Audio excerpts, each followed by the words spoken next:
Kalau kita berbicara tentang fenomena dakwah salafi, atau di luar mungkin ada yang memanggilnya dakwah wahabi atau salafi wahabi atau dakwah sunnah, tadi beberapa kali disebutkan, mungkin bagi banyak masyarakat kita tentunya ini masih menjadi sebuah tanda tanya besar, sebuah pertanyaan besar. Sebenarnya salafi itu apa? Salafi itu seperti apa? Atau kalau kita tadi gunakan bahasa yang lebih Islamiyah lagi, manhaj salafi itu apa sebenarnya? Terminologinya itu seperti apa? Apa bedanya ketika kita berbicara tentang manhaj salafi dengan ahlus sunnah wal jamaah? Atau kadang-kala kita mendengar ahlul hadis wal itba, atau ahlul atba, atau ahlul asar, atau firqah an-najiyah, golongan yang selamat yang disebutkan dalam hadis Rasul, ataupun taifatul mansurah, kelompok yang tertolong sampai hari kiamat yang pernah disebutkan oleh baginda Rasul. Mungkin ini nama-nama yang bagi khalayak ramai ini masih sebatas tanda tanya itu. Dan ini saya rasa tadi dibilang relevan untuk kita diskusikan, masih patut untuk selalu kita pelajari, kita dalami. Apalagi katanya kalau tidak kenal, tak kenal maka tak sayang itu. Mungkin setelah kita mengenali apa itu manhaj salafi, atau apa itu madhab salafi atau wahabi yang dijuluki oleh masyarakat kita untuk kelompok ini, sebenarnya seperti apa itu? Ini sedikit saya uraikan. Yang pertama mungkin kita uraikan dari sisi etimologinya, dari sisi bahasanya. Kata manhaj itu bukan satu kata yang baru dalam literasi wahyu kita, baik dalam Al-Quran ataupun dalam as-sunnah itu. Likulli ja'alna minkum syir'atan wa minhaja. Semua sudah Allah atur. Setiap umat itu punya manhaj tersendiri, punya minhaj tersendiri. Nah, minhaj itu kalau dalam bahasa Arab itu artinya an-nahju wal manhaju wal minhaju. Itu tiga kata dari derivasi kata yang sama itu. An-nahj, nahaja, yang artinya jalan, Pak. Ketika kita bilang jalan manhaj itu jalan, berarti kita berbicara tentang jalan salafi gitu. Bagaimana jalan orang salafi ini? Bagaimana cara orang salafi ini? Manhaj salaf, manhaj an-nahj dalam bahasa Arab itu identik dengan tiga arti dia. Jalan yang luas, jalan yang lapang, luas, jalan yang jelas, artinya luas tapi dia juga kondisinya jelas. Kemudian jalan itu nampak. Jadi bukan jalan tikus, jalan tersembunyi, itu bukan manhaj. Manhaj itu dalam bahasa jalan yang jelas, jalan yang luas, jalan yang nampak. Ya, orang ketika itu nampak, itu manhaj. Penggunaan orang Arab termasuk penggunaan Al-Quran untuk kata manhaj ini itu bermaksud jalan. Kadang-kala digunakan dalam bentuk jalan yang hakiki, yaitu jalan yang kita lalui, ataupun metode, karena metode itu juga jalan untuk mencapai sesuatu tujuan. Itu kata manhaj.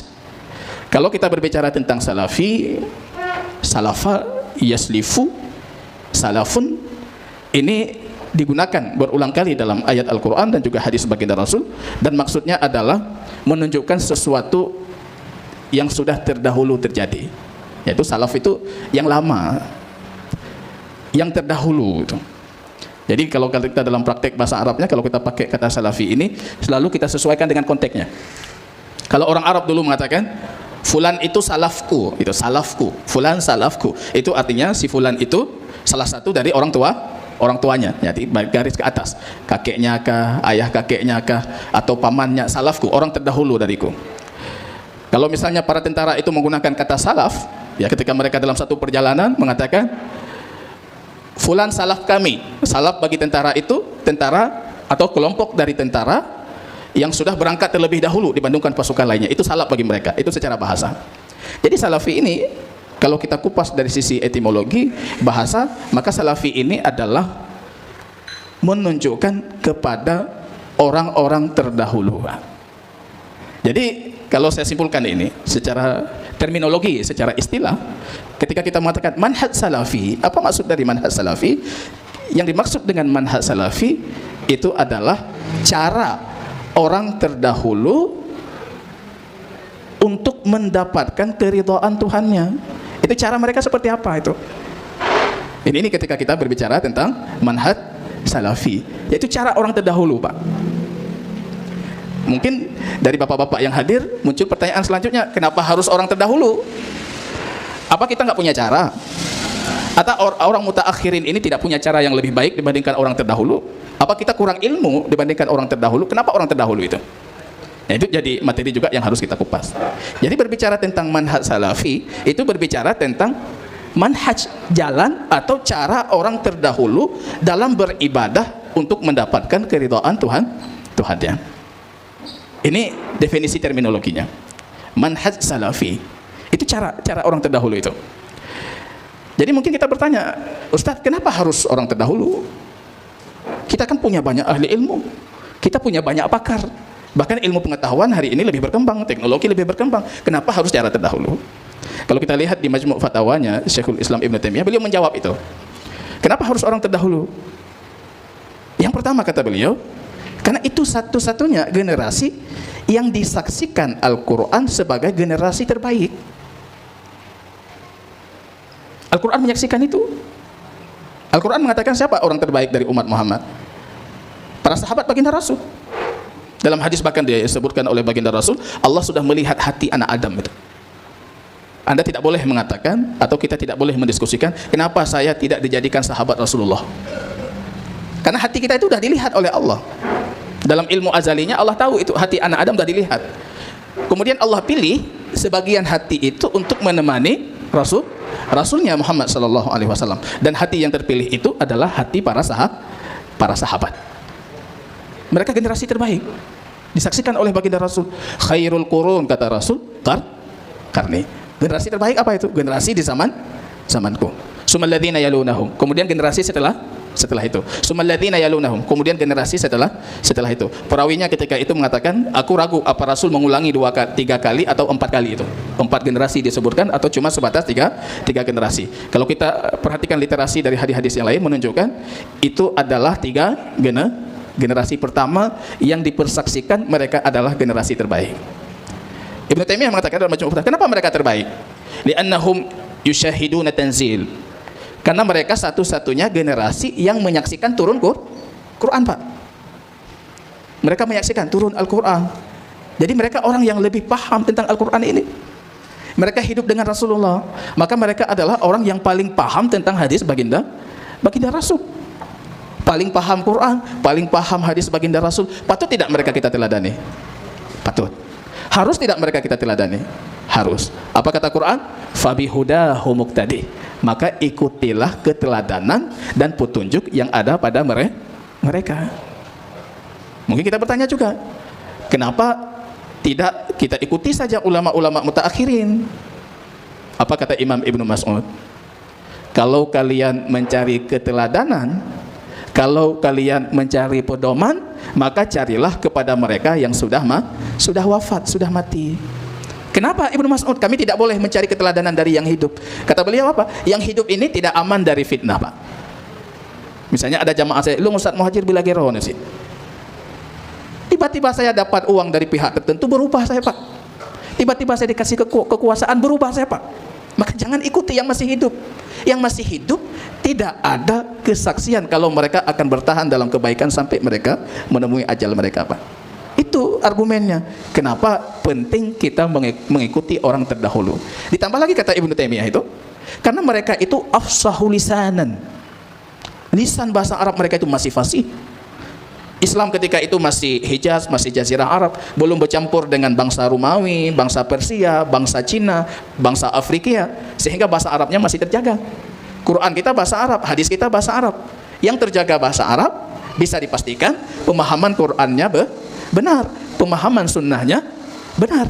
Kenapa muncul nanti ketika kita perhatikan sejarah, muncul pemikiran-pemikiran yang menyeleneh di dalam Islam? Apa kata Imam Syafi'i kita? Kata beliau, tidak ada satu bentuk kemungkaran dalam akidah, kesesatan dalam akidah yang lahir kecuali disebabkan penganutnya itu tidak memahami bahasa Arab, Pak. Ini saya bukan lagi jualan bahasa Arab, bukan. Nanti Pak Ujung yang Pak Ujung terlalu mekat baju. Itu kita belum sampai ke bab jualan, Pak. Penting bahasa Arab itu. Muncul fitnah, nanti akan saya ceritakan. Itu fitnah orang mengatakan Quran itu makhluk. Seluruh dunia Islam yang tidak mengakui Quran makhluk dibunuh, Pak. Imam Ahmad berdiri tegak ketika itu. Beliau mengatakan Quran bukan makhluk, Quran itu kalam Allah. Kalam Allah itu sifat Allah. Apa kata Imam Syafi'i? Tidak ada fitnah Quran makhluk kecuali dari mereka yang tidak paham bahasa Arab. Berarti saya rasa urgen sekali kita memahami bagaimana cara orang terdahulu dalam beragama. Penting, Ustaz. Penting kita pahami cara beragama orang terdahulu. Cara beragama itu yang ingin kita tiru itu.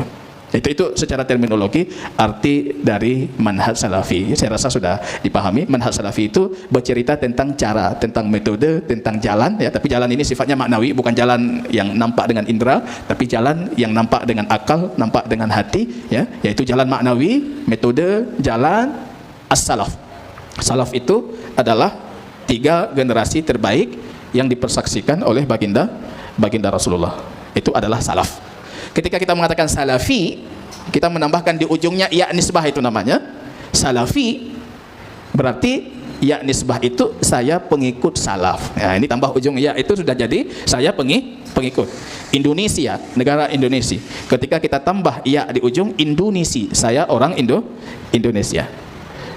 Ketika kita mengatakan salaf, generasi 3 terbaik pengikut baginda Rasul, salafi adalah orang yang mengikuti cara mereka. Karena hari ini di luar ada yang mengatakan seperti ini, Bapak.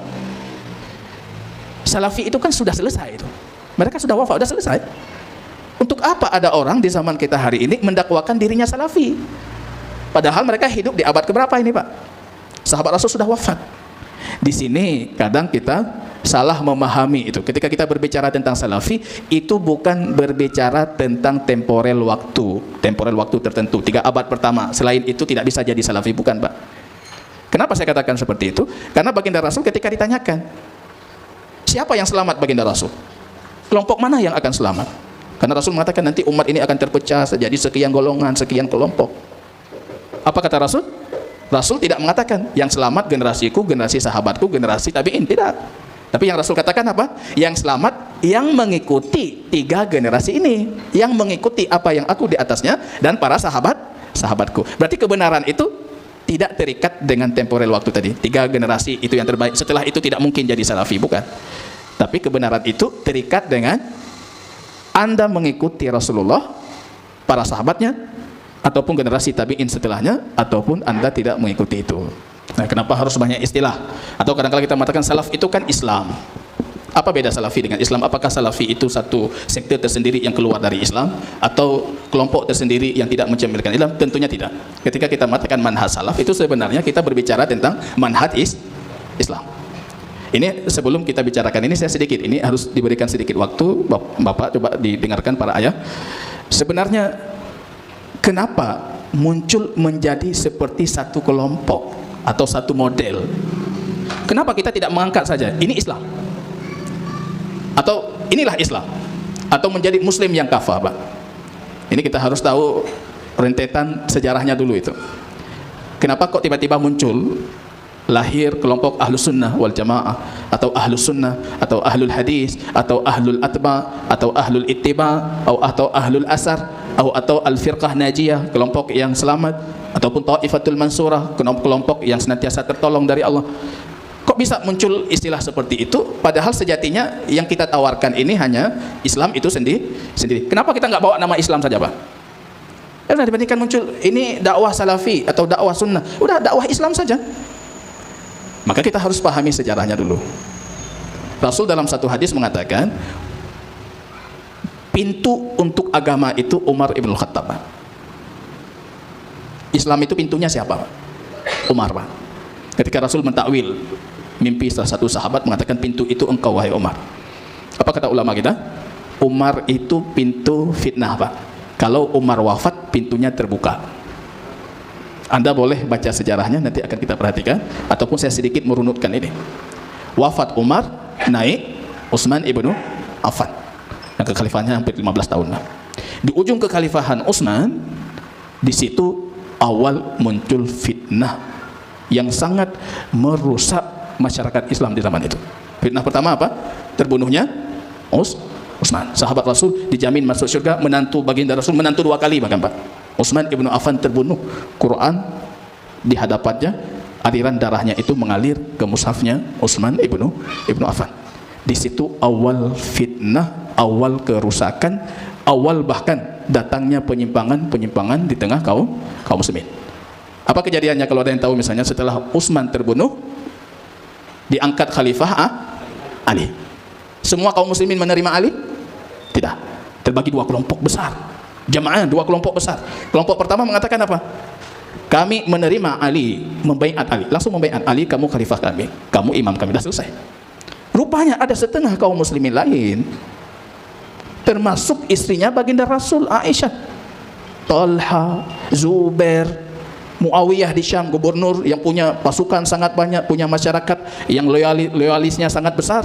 Muawiyah ibnu Abi Sufyan mengatakan, wahai Ali, kami tidak membaiatmu kecuali kamu menghukum mereka yang membunuh Utsman. Utsman itu keluarga kami.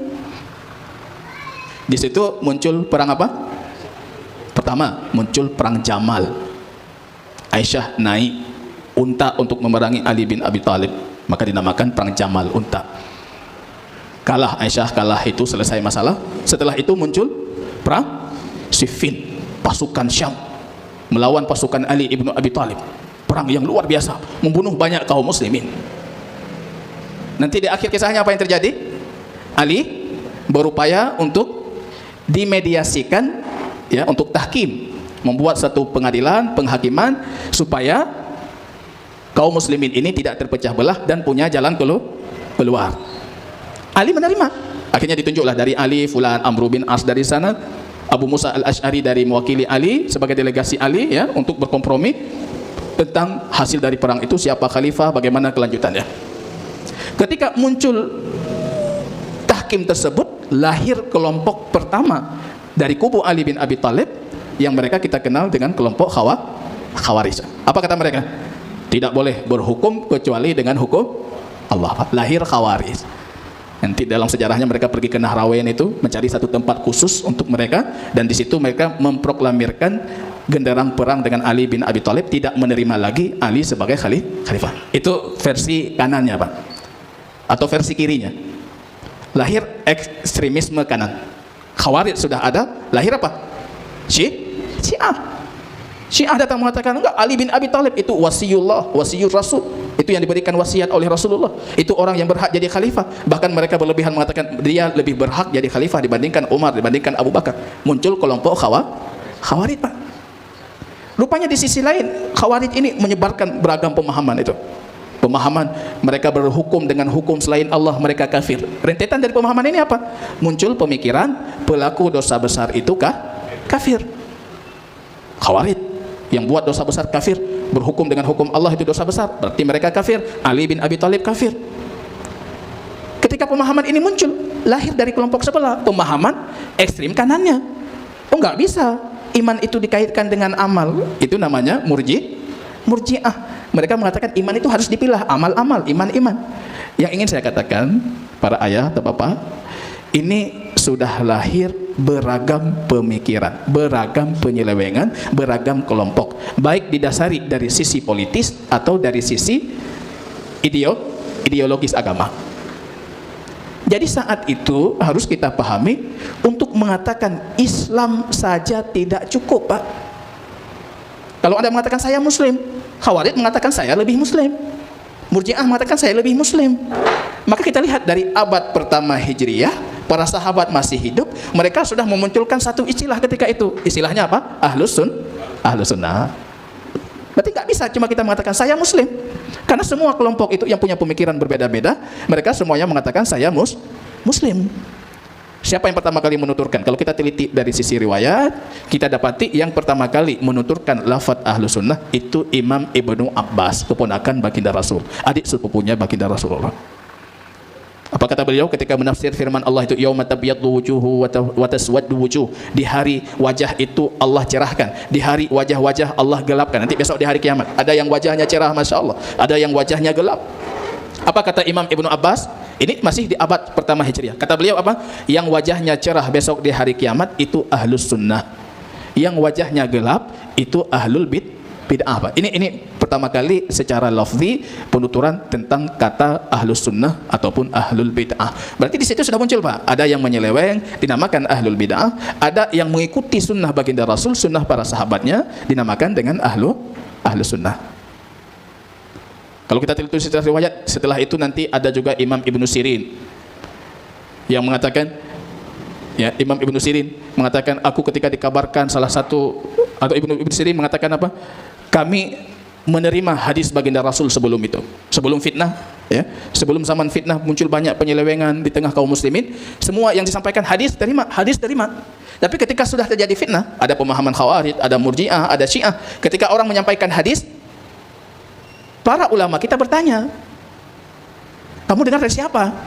Kamu dengar dari siapa? Kamu dengar dari siapa? Jadi ditelusuri riwayatnya, ditelusuri sanadnya, Pak. Apa kata Ibnu Sirin?